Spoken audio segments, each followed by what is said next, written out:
with this channel and this political entity than they're letting on publicly, right?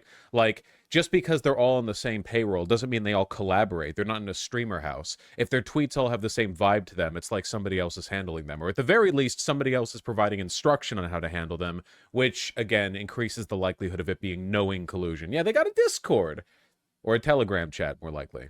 Please check his Twitter right now. See if you notice any funny stuff going on. There's nothing funny about his Twitter because Tim Pool does the exact same thing literally every time he does anything really stupid or gets him ire, which is he just tweets random shit. Hi, Mom. I am now pro-war. We must fund Israel and Ukraine. Retweeting Anna Kasparian. Just standard, like, far-right nonsense behavior. Mental illness all around. You know how it is. The standard far-right stuff, retweeting Anna Kasparian, you know how it is. At least now we know how Tim Pool could afford a skater cult compound. First of all, don't call him Dim Fool. That's corny Gen X stuff, and we don't do that here. Second of all, he makes plenty of money on his own show. I don't know how long the tenant media grift has been running, but he's definitely independently wealthy. But yeah, this definitely, you know, it contributes to it. His poser-ass skating identity. He doesn't use his channel to post like skateboard trick compilation videos. They do have a Discord. It's mentioned in the indictment. Well, I have the indictment up. As another example, in a private exchange on the messaging platform Discord in February, Producer 1 told Founder 2 that, quote, when I was asking people if they wanted to interview, many said yes until I said I was with RT, so I switched to saying I was working for Founder 1. Founder 2 replied, ha, not surprised. That's interesting. Makes you wonder at which point they stopped mentioning that little factoid, you know, and with whom. Have any of their associated organizations made public statements, or are they rotten in totality? I have said this before, and I will make it clear. We call right-wing pundits online grifters for a reason. They don't believe what they say. The differentiating factor here is that they just don't care.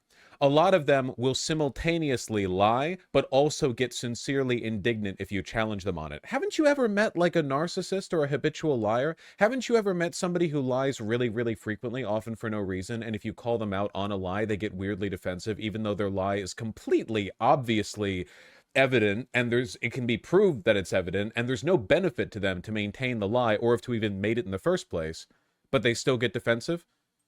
Those people rise to the top of conservative media. So for a lot of them, there's not really much of a functional difference between their regular content and being told what to say as like unregistered foreign agents.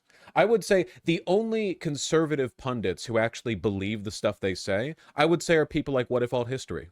Genuine madmen. I mean that. I'm not being like, it's not a joke. I genuinely think that like the ones who actually believe what they're saying are so insane that they're capable of holding that stuff in their head. Or Nick Fuentes, you're cooked. Nick Fuentes doesn't believe a single thing that he says. No, completely incorrect. You have to be, there can't be any of that sneering, condescending, I know what I know and I'll get what I get from it. You have to be a genuine, bumbling lunatic. Alex, are you joking? Do you have any... Are you getting like, did somebody offer you a bridge recently? You think Alex Jones has any degree of sincerity to him? You're just saying people. I should ban you for that. Are you kidding me? You could not have mentioned a more. I think that Donald Trump really believes what he's saying. Are you kidding me? Are you insane?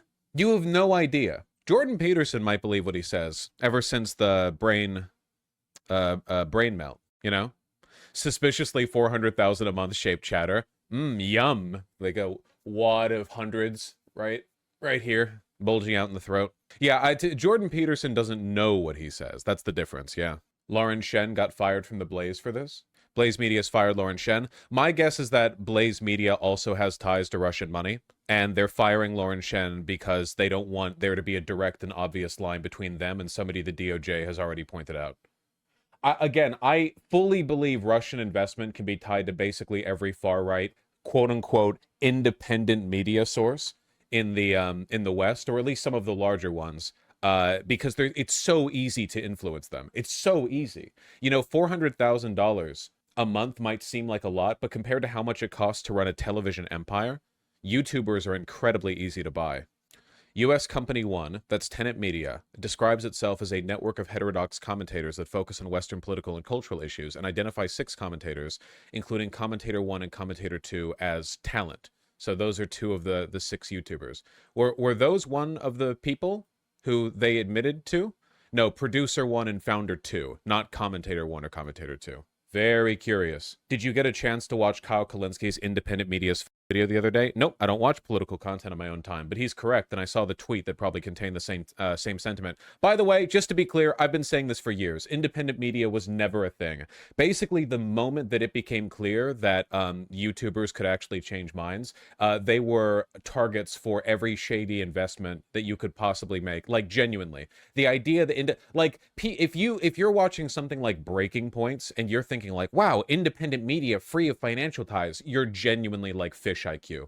You know, you don't know you're in water. You have no idea what's going on. But Kyle Kalinski himself, I think he's got credibility. Even if I disagree with a lot of what he says, I do think he has credibility. Just a vibe check. I think he's a cool guy. Ben Shapiro says, this is correct. Dave Rubin and Timcast and Benny Johnson aren't the issue here. They were apparently deceived by the company founders who were allegedly taking Russian cash. Lie.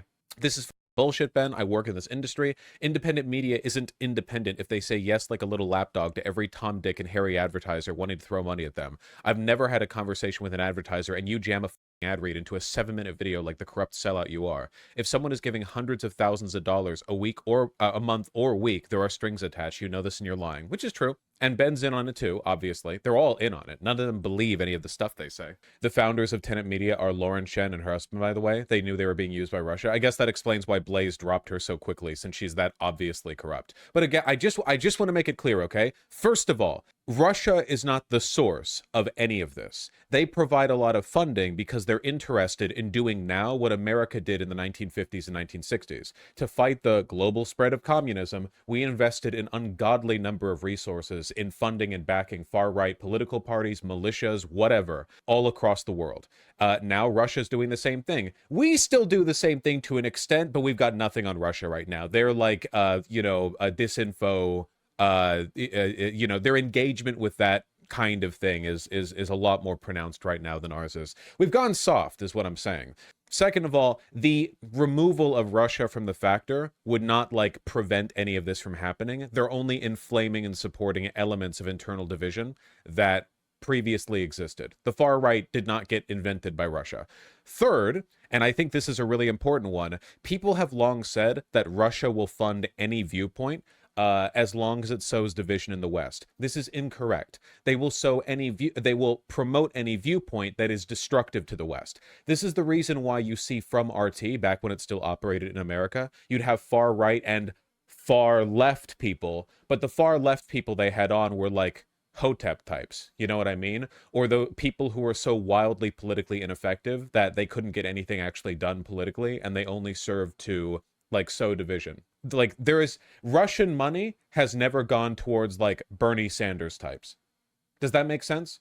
Russian money doesn't go towards left-leaning figures that have a chance at getting something done. It goes towards right-leaning figures when they have a chance at getting something done.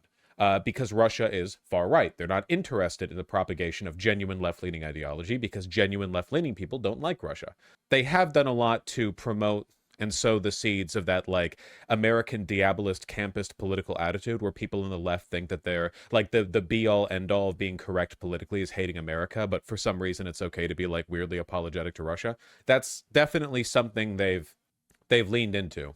Yeah, when they fund leftists, it's tankies every single time. Every single time. It's when they fund leftists, it's the kind of lefties who are like criticizing Russia for oppressing gay people is actually criticizing Russia for not accepting Western hegemony. You know, Stalin had no choice but to arrest gay people.